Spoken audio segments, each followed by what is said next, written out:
Definitely at this point we can say Baruch Shechayonu v'Kimanu v'Giyonu Lazman Hazeh.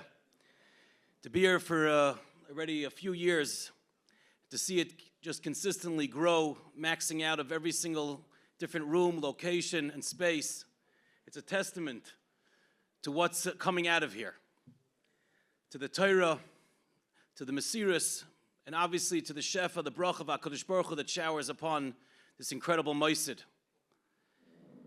Bereshus, the Shiva Shlita, the Tzevet Hanhola of Kinyan Hamasechta, and Kol HaKal HaKadosh Hazeh. There were people that were asking in the past, some of the titles maybe felt that it was more, it worked with the theme of Kinyan Hamasechta, of Torah. And it seems like this year when we went a little bit off the path, discussing business, and halach and hashkafa, with the Mitzvah, with the Reshiva, and what is Kinyan Hamasechta being a platform for discussing our lives in business. But I think the question is really redundant for anyone who actually partakes and is mishtatif in Kinyan Hamasechta. There's always a certain joy, and there's a certain smile that's brought to the face when there's another Kinyan story that comes out. This is incredible. We found this person learning here, and this entire family changed because of this Kinyan. V'chahena rabbis, every single day there's more and more Kinyan stories. And I can see myself how Kinyan is so much more than just a moisid, than just an organization. Kinyan is the chiyas itself. It's the Torah itself. It's allowing every single one of us, our true essence, to come out properly. I could say in the Kehillah, Baruch Hashem gebenched with about 5 or 6, depending on how you want to configure it, the different chaburas that go on in the same shul. And you see the entire Kehillah change and evolve and become the people they can become, even the ones not in the actual chaburas, and how much has changed. And how much people have grown. A Yid, maybe not even a year ago, was involved in Kinyan. Him putting out a sefer was as distant, probably, at least, I can't answer for all of you as I don't know where you're all coming from, but probably for most of you, for someone telling you flying on, getting to the moon, or flying out of space, that's as distant as it was him printing and writing a sefer. He gets involved in Kinyan. He feels connected already on the first parak of Sukkah. He puts out a kuntrus with his Chedushin. Who would have ever imagined?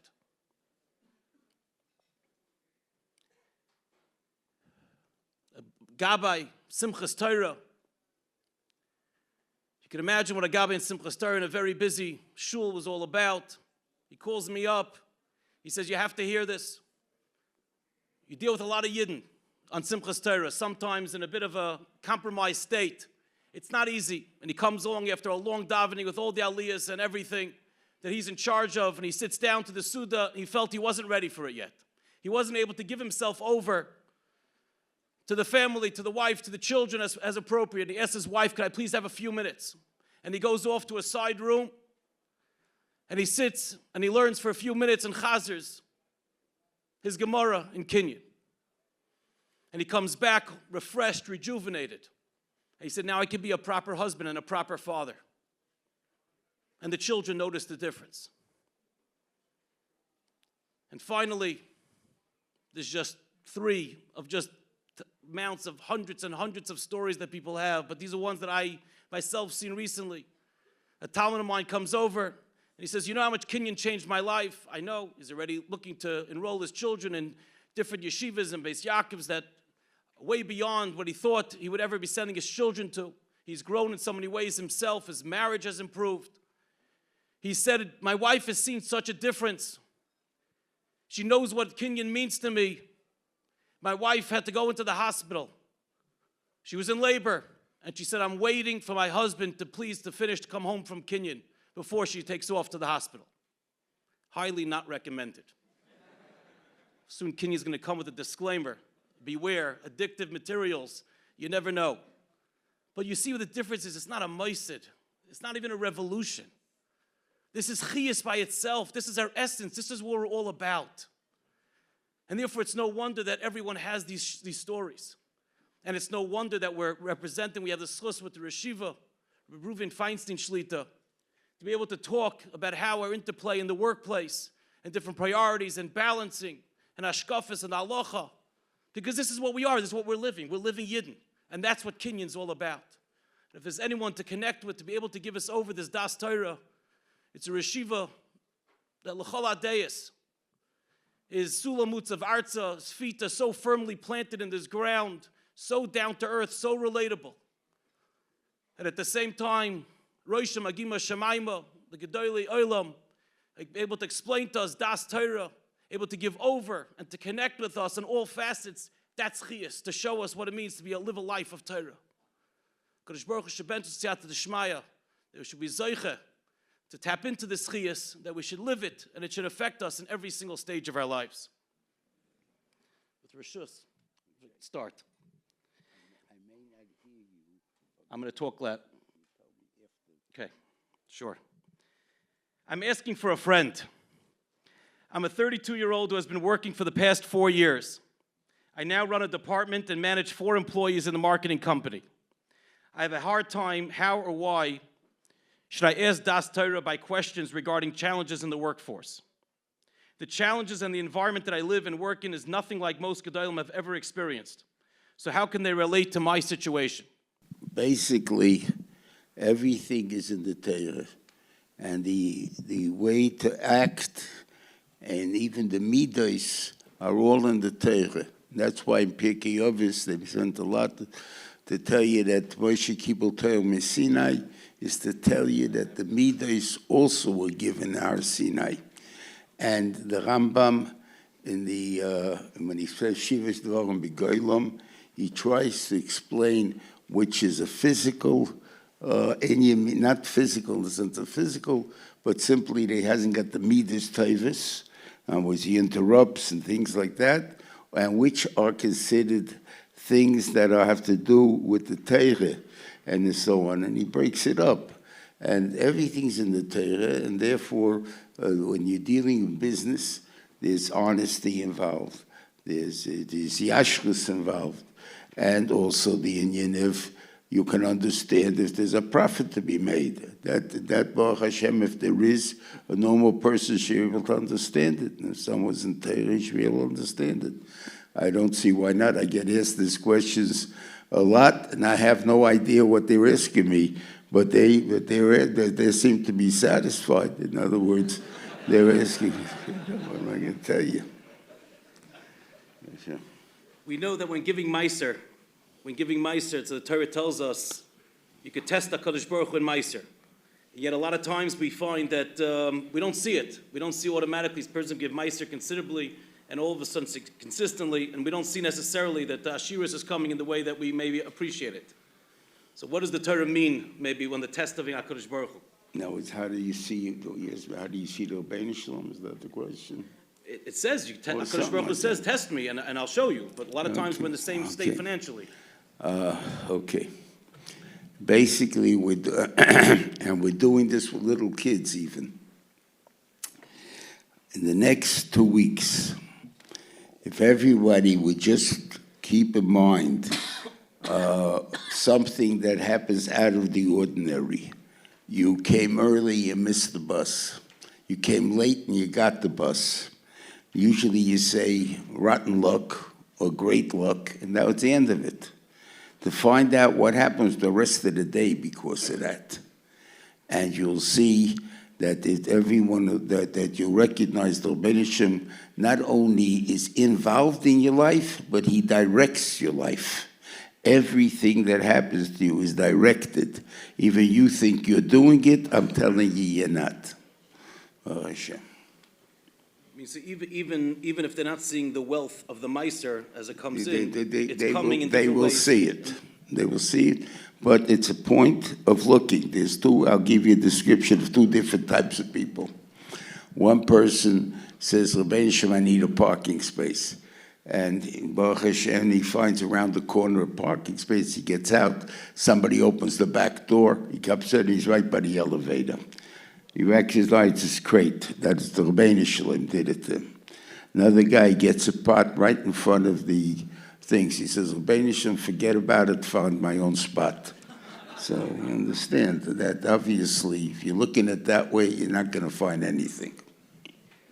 It seems to be a big mile, even in halacha, it's brought down sometimes as a kedima to try to give the business from people, to Yidden.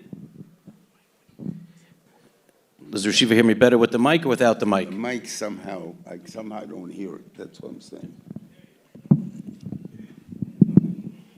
But maybe you want to tell them first the question. When it's an Inyan to try, sometimes it's halacha, sometimes it's an Inyan, it's preferable to use Yidden for different vendors, for different services, to hire them, but sometimes it comes with, you're stuck. You know that when you hire a Yid, he's taking off for his niece's cousin's, bas mitzvah, and sometimes it comes with a lot of the guilt, and you know my family, you know my cousin, sometimes they think they could charge you more, or not pay on time. There's a Hamasechta that sometimes that people don't want to get involved in. So maybe what's the hadracha, the guidelines, besides when there's a halachic aspect of it, when one should try to use, hire, get involved with from Yidden, and sometimes, it's harder to fire them also, and sometimes get just, a perhaps not a Yid is easier. Yeah.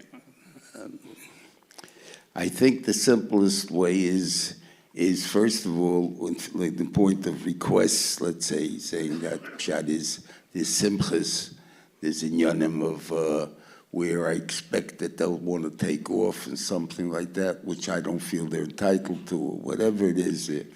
I think that way, what would you do for yourself? In other words, if I was working for someone, is it important for me to go or I have to work? If I feel I have to go, then obviously I should give it to the guy, and I don't think that's going to cost me anything. I think that calls Hatoiv for realizing that this is special, that they gave it to me. I think the guy pays back for it. But as far as, let's say, doing something where the guy takes advantage of you, in other words, I know you have to, let's say, for instance, there's one kosher grocery in town, right? And everybody wants to give him the business. So he only has one checkout counter. So the checkout counter means I got to wait a half hour each time I want to leave. Well, I go to the A&P, which doesn't exist anymore. I know. I go to the A&P, and I get there's 5 checkout counters, and I go out 1, 2, 3. Do I have to give him and wait for a half hour? No, I don't have to in that case. It's talking about all things being equal. I'm chayav to help the Yid. That's the thing, though. So if there's a significant concern that maybe it's not going to be equal, the person's going to take advantage of me, or is going to... If the chash is only that he will take advantage of me, he has not yonded, I have to give him the benefit of the doubt, like in any other case. Why should I be chayshid him? But if he does take advantage of me, then I'm not mechuyev to continue. Today, there's always been people that traveled for business. Many times people travel all over the place. But now it becomes very popular due to the way the nature of business is. We fly around more often, and sometimes for very short, a few hours in a certain state.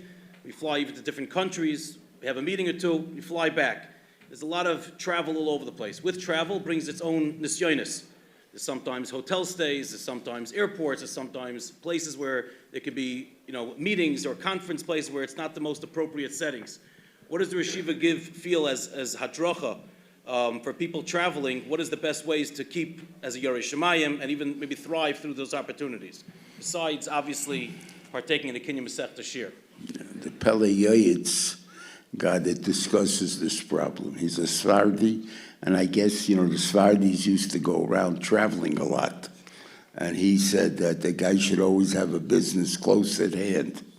And the reason for that is for the tircha, first of all, the cost, the tircha, and there's a lot of problems, I guess, in this thing, besides the zaytim for nisyonis and everything else, being away from home, and so on. So basically be with if a person could avoid it. If he can't avoid it, so was kemeton. That's part of the business. There are people that take a business, they thought it's a lot of money they made in it, and therefore he has to travel. And for him, he enjoys it. So Gesundheit. But the insionists are very thick. Just to go for the sake of going, I can only tell you for myself, I would not do it. But the Meiser Peliyayitz talks about that. He says he does not tell anyone to take any business away from his house. Well, are there any tips or hadracha? Someone's out, someone's going, they're in a hotel overnight, they're in meetings, they're in different foreign places, there's no yidden around. Anything to take on themselves, b'makabel, gedarim. Okay, maybe if that's talking. I don't know if that's called answering the question. Okay, but that I think it seems that we're all worried panose, worried shidduchim, you're worried health, whatever it is, we're all worried. There's no reason to worry, and that's the point that the Torah tells us. We have hashgacha pratis.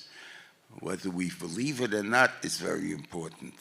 The Malbim says if we don't believe it, we don't have it. We only have it in the sense if we believe it.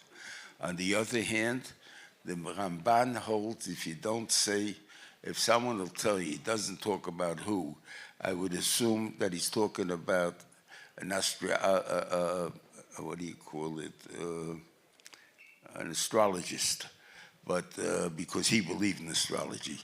But Lemaise, I think it would be fly to doctor too. Doesn't make a difference. There's always a thing. If the doctor says there's just no hope for you, and you believe him, and you don't say that the Vena doesn't apply to me because I have Ashkocha Protis, then you Ever and Esse. This is the Ramban and Pasha Sheftim. So you should know that's important. Where does it say this bris that we're talking about? Vishomu b'nei Yisrael Shabbos, the Gemara and Beya. You guys didn't know, we're not up to Beya, right? Okay, but when that will come up one of these days, and you learn Beya. So the Gemara on Daf Zayin Omer Aleph says the Ben Shem wanted to give a gift to Klal Yisrael, and it was Shabbos, right?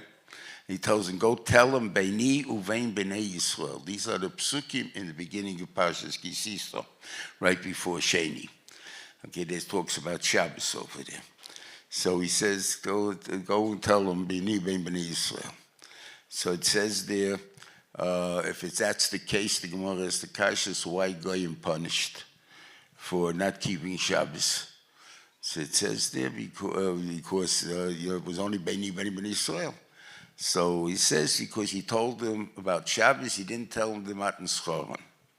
And then there's another one, he told them Matan Schoron, he didn't tell them about the Neshama Yisera. I don't know what the Gemara is talking about. The Shabbos is Aseres HaDibros. It was advertised all over the world that they knew he gave it to the thing there. A guy that keeps Shabbos is Chayv Misa. So how can you tell me he keeps Shabbos? So what are we talking about over here? We're talking about simply there's a new angle of Shabbos. Shabbos is a point that I'm guaranteeing you. I made the world 6 days. Let's say V'shomrei Yisrael Shabbos. Last Shabbos the Dereisam Bris Oilam Be'oisi Oilam Be'ni Ve'mini Yisrael. Why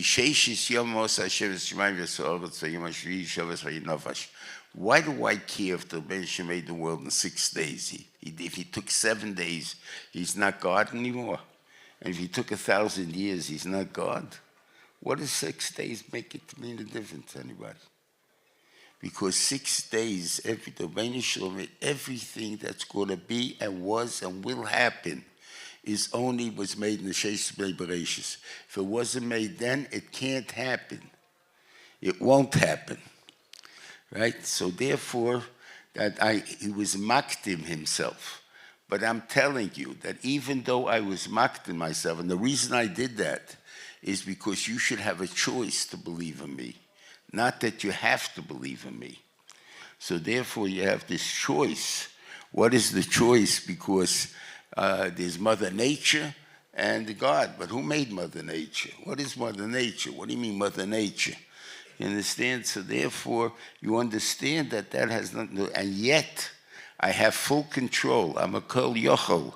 I am the manig ha'olam. I can do anything. What are you? Polim Hashem Dovo, Yad Hashem Tiktzah. All these lishonis that are used. Even though I made the world in 6 days, that is the deal that we made with God. And with making this deal, he gives us hashgacha pratis. That's the schar for doing this. The proof of hashgacha pratis, he gives to every Yid.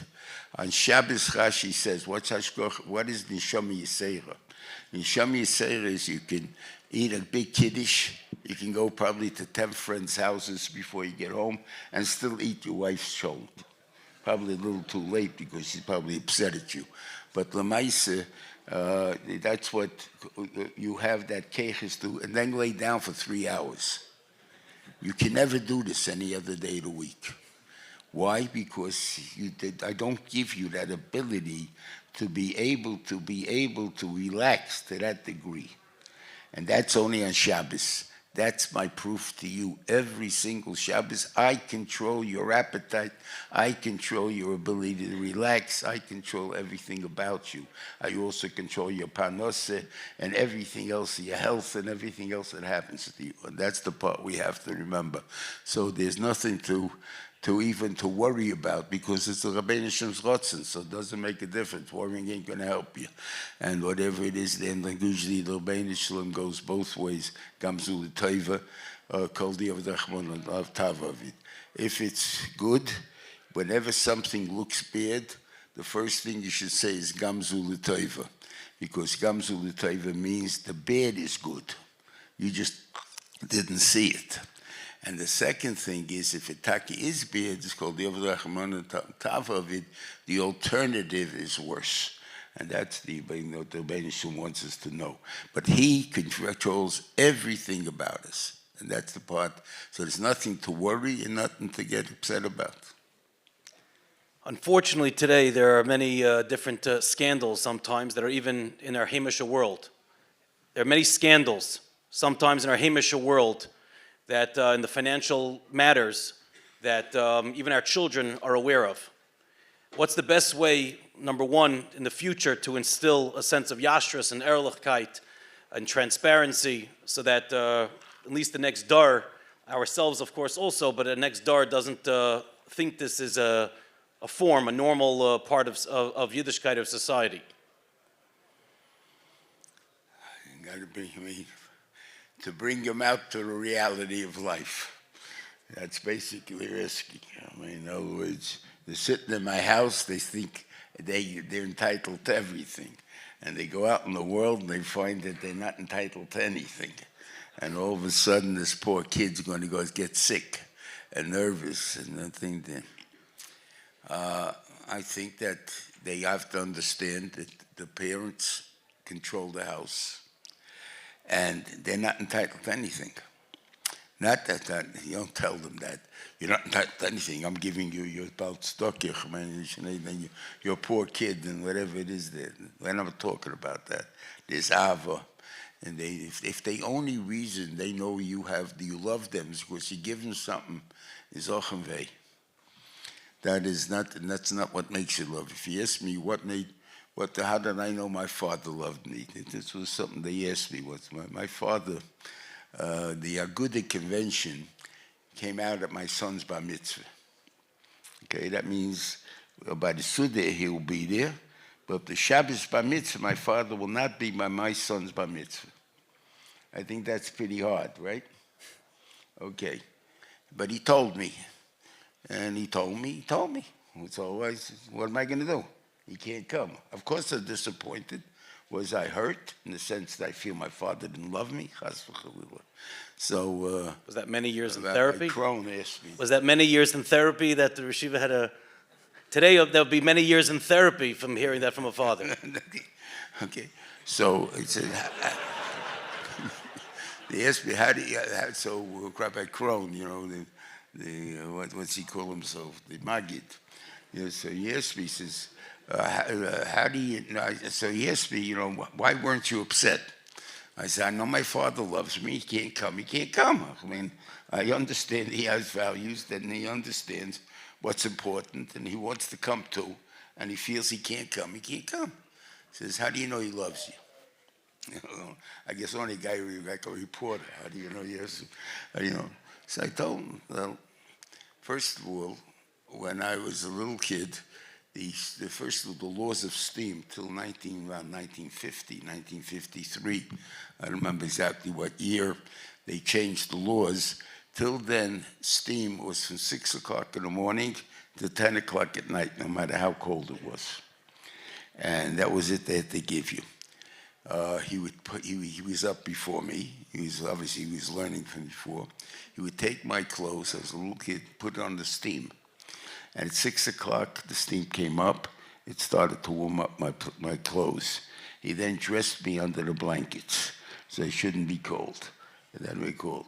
Now, I would tell you, looking at it back now, probably made sure I shouldn't be upset about going to yeshiva in the morning, not about getting up. But anyway, but that's what he did for me. We also sat on a rectangle table, and he would sit like over in the front.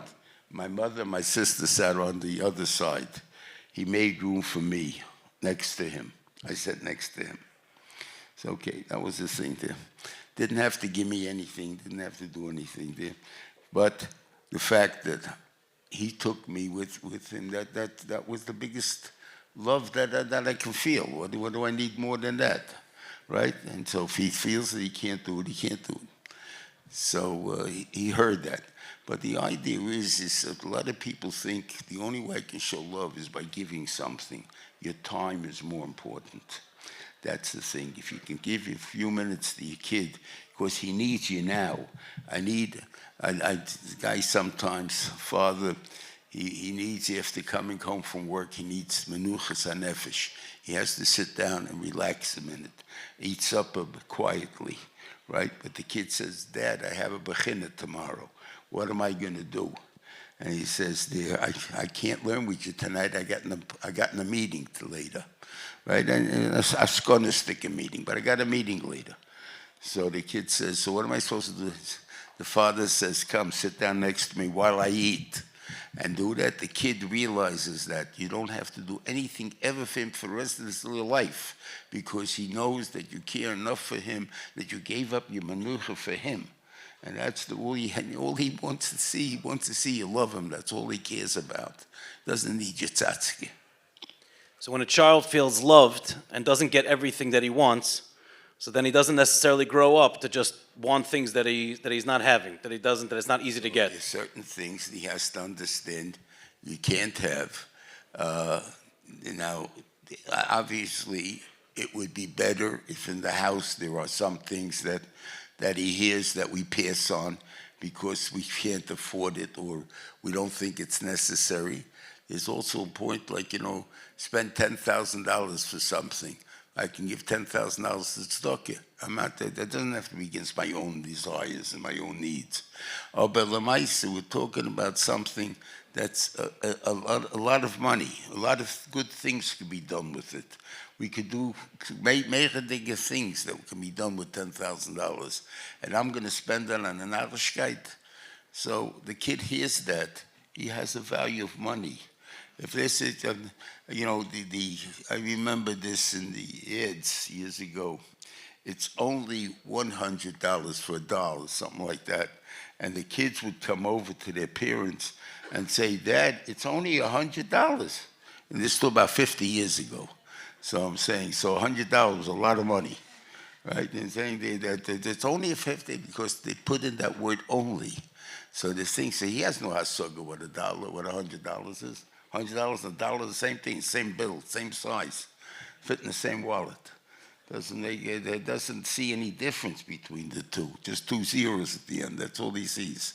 But he doesn't understand that this money, and money has great value to us. It has nothing to do, we're not cheap, we're not this, we have anything you need, you'll have. That there's nothing. I'll go out of my way to make sure you'll have whatever you need. But Narishkeiten, that what you say, like this is the Shabbos normally. I need not a smartphone. What's a bigger phone than a smartphone? Is there something smarter than a better phone than a smartphone? Smartphone's up there. Yeah. So I have to have that. I'm just kids in 7th grade. Why everybody in the class has one, and I'm the only one that doesn't have it. Yeah, and the reality is there's only one other kid in the class that has it. Right? And we all know that. And how many parents give in? I'm not even talking about whether you can activate schmutz and not schmutz. I'm not even talking about that. I'm talking about the fact that he's asking you for something that costs good money, that has that's not a toy. Another thing, that just because someone else has it. What does that got to do with anything? The kid doesn't have any, and he has to understand. And the same thing goes with older children. Like, some children feel, I live here. I belong here, right? So I'm a Chal Shabbos. I'm fortunate there are families like that. And the kids Machal Shabbos, and they go to rabbis, and the rabbis tell them, show them you love them, and good, you'll be in my house, and everything else. But they come with the second shaila. This is very nice. I show him I love him, but my other kids are getting spoiled. They all ask a question, why does he can't stay in bed and we got to get up to go to shul? Why does she dress like that and we have to wear long clothes and there's everything else there? And they ask these questions. So basically you tell your son, you want to live here? I'm paying for the rent. I'm paying for the food. I'm paying for everything else. I'm letting you stay here. I love you. You're my son. But I have other sons. And therefore, you get out of this house by 9 o'clock on Shabbos morning, and you don't show up again till 11:30 or 12 o'clock when everybody else comes back, and you sit at the table dressed in a suit. What you do, I can't answer that. But at least that much you know. You have a responsibility living in the house. You have a responsibility to the other people that live in this house. You're not the only one here. And that's the point they have to understand. It's simple. It's no grace Torah, and they understand it because they understand that I'm a son and he's a son. I'm a daughter, she's a daughter. Why am I different? There are people that obviously are benched with wealth. Their business sees a lot of atzlach and siyata d'shmaya. Sometimes they inherit wealth. And the question is there room in Yiddishkeit to pursue wealth? Meaning there are people that are working, sometimes they make what they make. And then there are people that Baruch Hashem benches them with the opportunity and the achrayas to make a lot of money in that same amount of time. Is there room in Yiddishkeit to actually, I'm making ends meet, but I want to pursue wealth. I want to become uber wealthy. Is there room in Yiddishkeit and hashkafa for that? Menadin. In other words, if a person is working, he's got $1 billion in the bank, liquid, and he's still working, and he earns more money, he's not able to bittul Torah. That's one thing to get. So, okay, so I'm not able to bittul Torah. I go out on vacation, I may be able to bittul Torah. But as long as I'm working, making money, I need the vacation to recuperate so I can work further, it's also not there. That's all part of the same thing. If I'm talking about that I have wealth, I have to understand the achrayus of wealth. And that's, I think, very important. The Gemara we know about Maisa, and we know Maisa of Chaimish. But what about from Gam L'Shichna? Nachdim Ben Gurion, who the son stood for him. So obviously he was a big tzaddik. He brought a thing, Nisim happened with the gates that he brought for the Beis HaMikdash. And this thing of that Shani Kana, right? The Meir de Gezachen died as a poor man that his daughter who had a million alofim, it's a million zuzim for the ksubeh. Now, Rabbi Yechim Mezake signed on, it picked, after the Churban was picking, corn or oats out of the manure of horses because she didn't have any other food and stuff like that. Why did they lose the money? Because she said he couldn't, because he could have given more stock and he didn't. There's a shear. A person who's a billionaire let's say someone would win the lottery, and it's $1 billion. There has been cases like that, so it's not a thing there. It happened, right? It's $1 billion.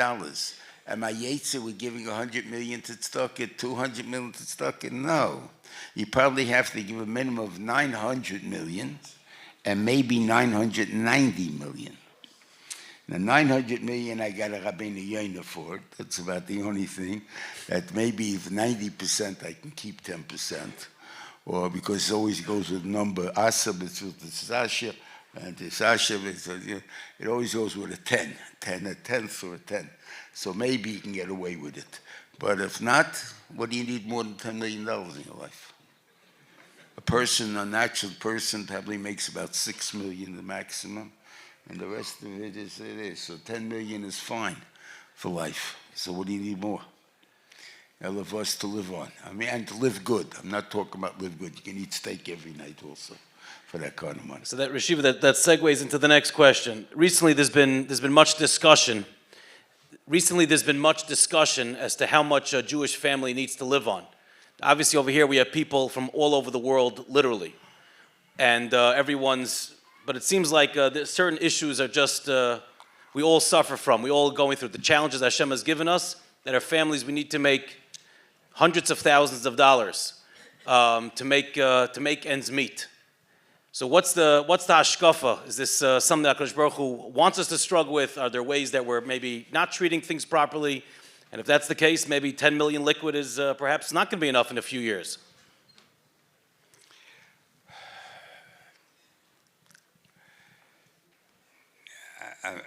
I come from a different door. I mean, so it's important to understand that, and I understand that too. That's not the question.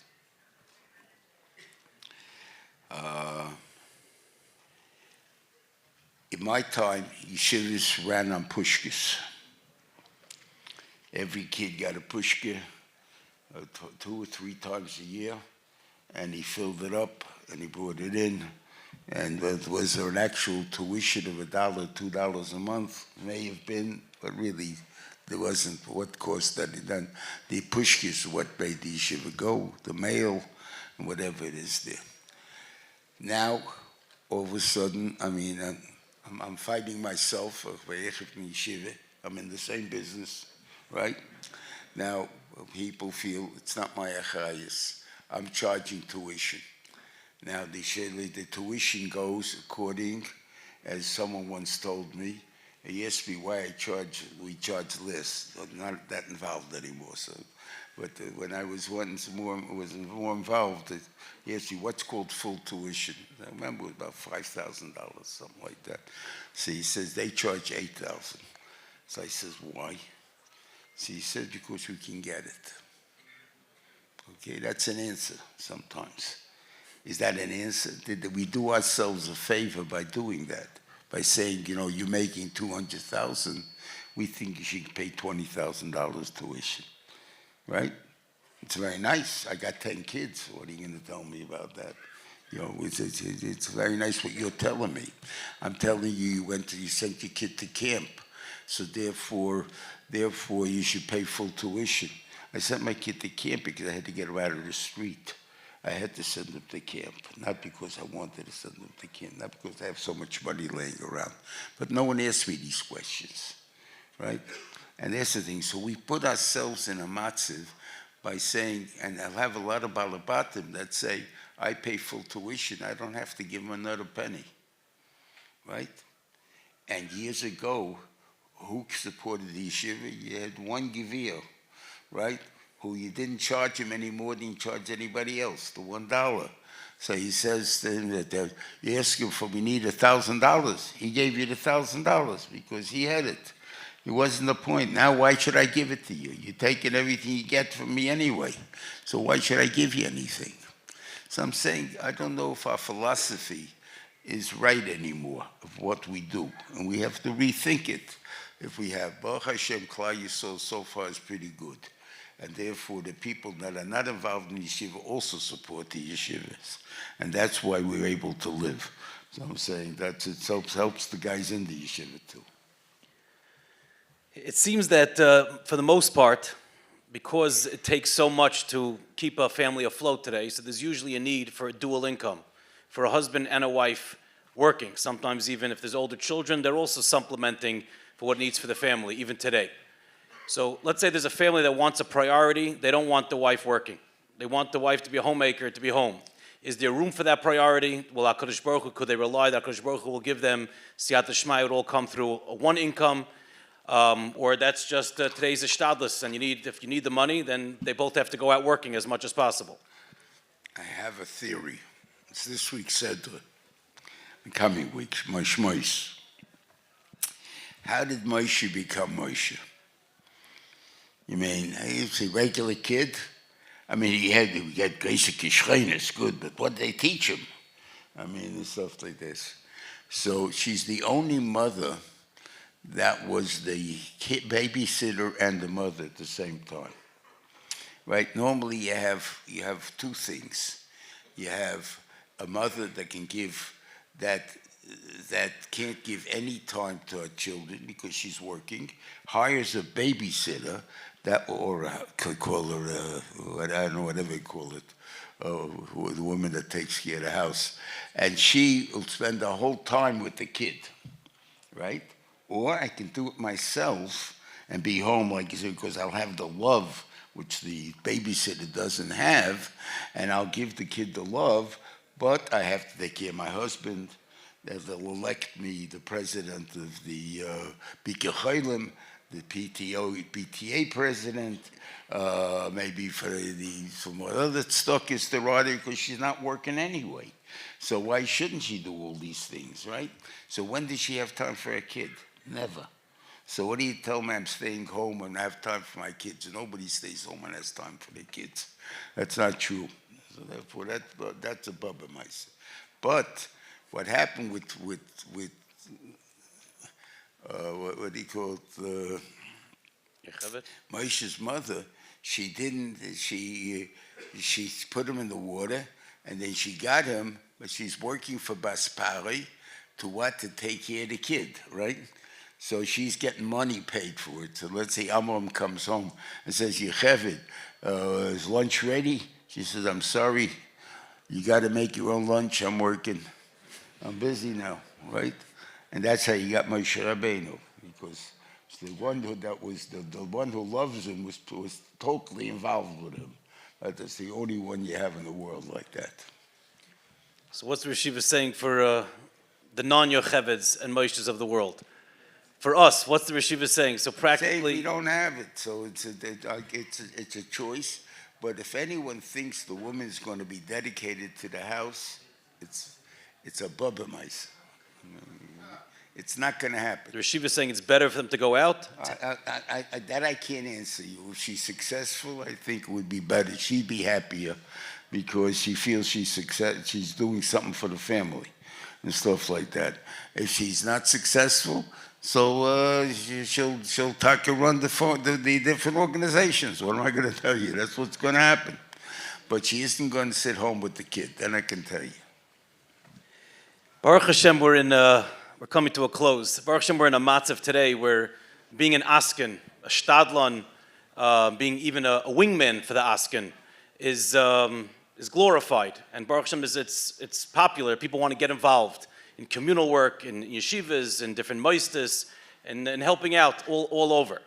So what's this Chol Misha Oiskin B'Tzarchei Tzibur? Kadosh Baruch Hu is Meshalim Scharim. So there's a tremendous schar, but at the same time it comes at a huge cost. Okay. What does the Yeshivas feel is the healthy balance? I made a speech years ago about this. I was once on the presidium of the Agudah. So at that time it was Askanus versus family obligations. And I got the job of making that speech. It was 14 pages that I remember, and I gave it in a lot of places. And the stuff are there. It's somewhere hidden away. I don't want to write it again because I'll probably write different things now. So I don't know anymore. And that time I did, it was a good job then. So I really can't answer it. But Lamaisa, it's something that the answer really was, bring your family into the Askanus. In other words, what's the thing? I haven't got time for my wife. Why I got a meeting here, meeting there? She could be the ladies' auxiliary of the same organization that you're involved with, and stuff like that. That way, so you have something to talk to her about. You have, the organization's not having, what do you say about it? What should we do? And you have and things like that. And the women have a different ideas, but sometimes they're very good. I used to, when I used to go to Torah.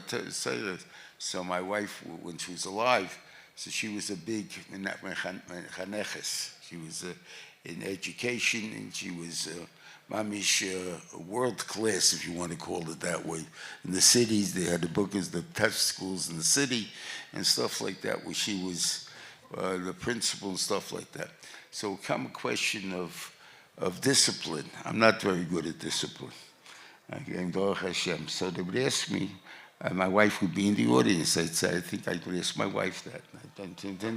And she would answer it. There's nothing wrong with having a wife in the same field as you are and to help you out. And you can talk about it all the time. You have a kid, I have a tough kid. What do I do about it? Not at him, but so that's how you should take your wife, and your kid should also be involved in that. And that, you take your kid to a parlor meeting. Let him hear drasha. And tell them that, if it's a good drasha and it's something that's good, tell them, I think you should give him some money. Now, not give him your check to give to the kid, to give to the rabbi or whatever it is there, because he knows it's not his. It doesn't cost him anything.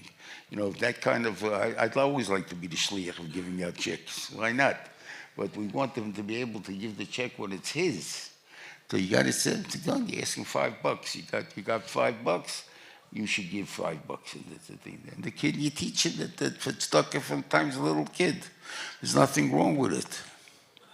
Final question.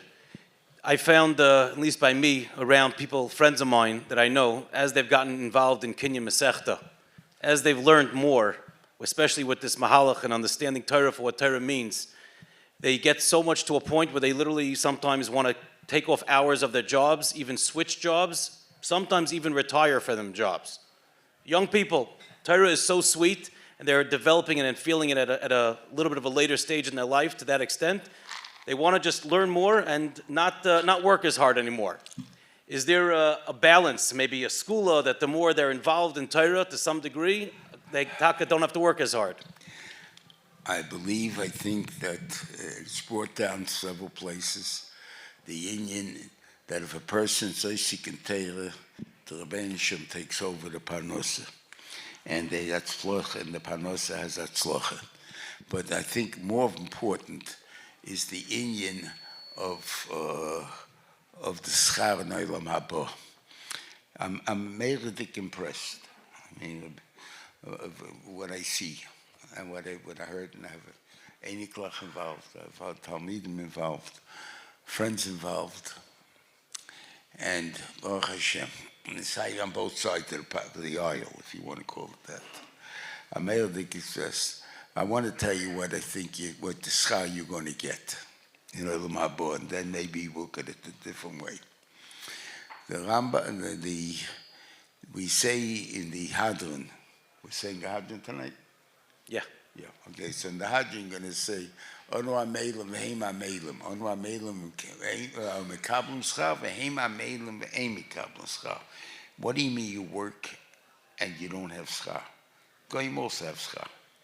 No, the difference is they have schar not for the work, they have schar for production. You pay them X amount of dollars per hour because you expect a certain amount that they're going to give you.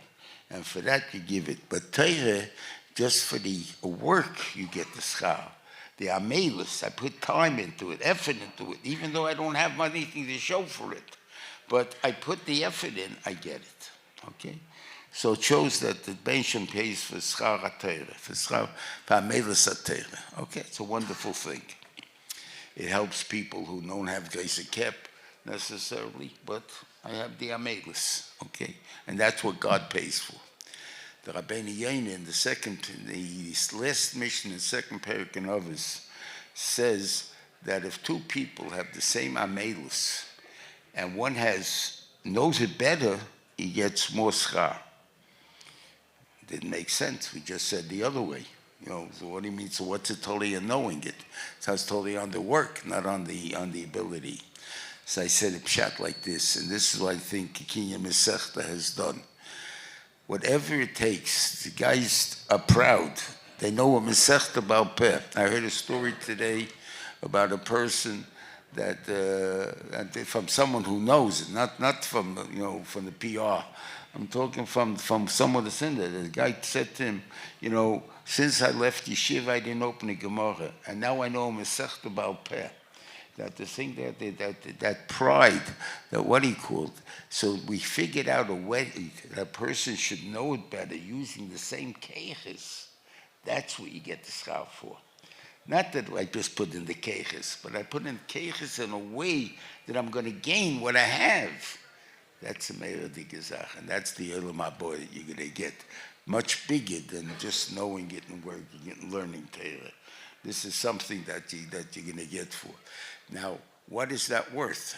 Okay, so the question is, if I'm always going to have conflict, I'm in the middle of the sugya, I don't forget what I'm doing. Okay, I don't know what to tell you if you're working for the boss or not at that time. There used to be a big Talmud Chacham from the Alta Mira. He was a presser in a company. So that doesn't take much brains. So you can tracht and learn the whole day and press clothes. If you do that, that's fine. But if I have to make cheshbenis and things and I'm looking and I want to learn and stuff like that, I'm not doing a job for the guy either. So maybe me, I got to take another job. I have no choice and stuff like that. But Hashem, whatever it is, don't be afraid of the panosa, because the Beinishim is behind you.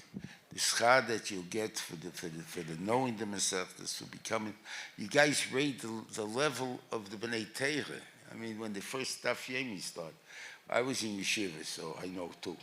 So in yeshiva, they used to make fun of everybody, Balabatim. And Balabatim would never come to visit the kids in yeshiva. Why? Because they walked in, everyone's read and learned, and they don't think that Daf Yomi started with stark. I mean, it was officially in Europe, but no, I don't know how many people ever did it. But when we started to get starker here, so then all of a sudden, Balabatim came and knew Bekiyas at least, right? The Gemara Bacham didn't know the Bekiyas.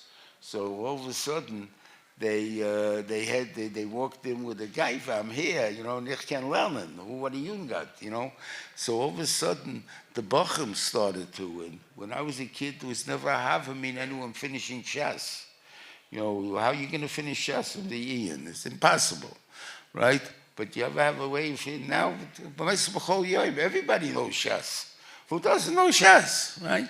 So therefore, what are you talking about? So therefore, you're raising the level of Torah to who knows what, to what madrega that is. And that itself, the Beinishim will guarantee you panosig, merube without a shayla. Amen, amen.